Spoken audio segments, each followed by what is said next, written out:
যে কোনো মুহূর্তে খান ইউনুস দখলে নিতে পারে ইসরায়েল। সোমবার গাজার শহরটি থেকে সব বাসিন্দাদের সরে যাওয়ার নির্দেশ দেয় তেল আবিব। এরপরই খান ইউনুস জুড়ে শুরু করে স্থল অভিযান। এর পাশাপাশি চলছে বিমান হামলাও। এ পরিস্থিতিতে নিরাপদ আশ্রয়ের খোঁজে ছুটছেন শহরটির হাজার হাজার মানুষ। শ্রীলঙ্কা আবারও রপ্তানিতে শীর্ষে। নিরস্ত্র ফিলিস্তিনিদের লক্ষ্য করে চলছে ইসরায়েলি কামান থেকে মুহুর্মুহু হামলা। প্রতিটি সড়ক আর স্থাপনায় চলছে স্থলবাহিনীর তল্লাশি এবং গুলি। এসব দৃশ্য খান ইউনিসের অবরুদ্ধ গাজা উপত্যকা শহরটিতে সোমবার অভিযান জোরদার করে ইসরায়েলি বাহিনী। চলছে ত্রিমুখী হামলা। এর আগে শহরটি খালি করতে বাসিন্দাদের নির্দেশ দেয় ইসরায়েল। ধারণা করা হচ্ছে যে কোনো মুহূর্তে শহরটির নিয়ন্ত্রণ নিতে পারে ইসরায়েলি সামরিক বাহিনী।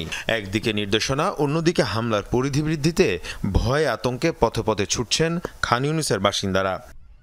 ইসরায়েলিরা এসেই এই বাড়িতে গুলি করতে থাকে। তাদের গুলিতে একজন মারা যায় আর তার ছেলেকে আটক করে নিয়ে যায়। এদিকে খান ইউনিস সহ গাজায় চলমান তাণ্ডবের তীব্র প্রতিক্রিয়া জানিয়েছে ব্রিটেন সহ ইউরোপের বিভিন্ন দেশ।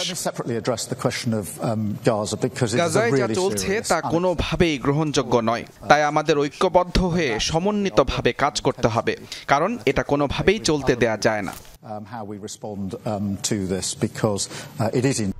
এর আগে অপারেশন গিডিয়ন্স চ্যারিয়টের নামে গাজার হাসপাতালগুলোকে টার্গেট করে ইসরায়েলের সামরিক বাহিনী।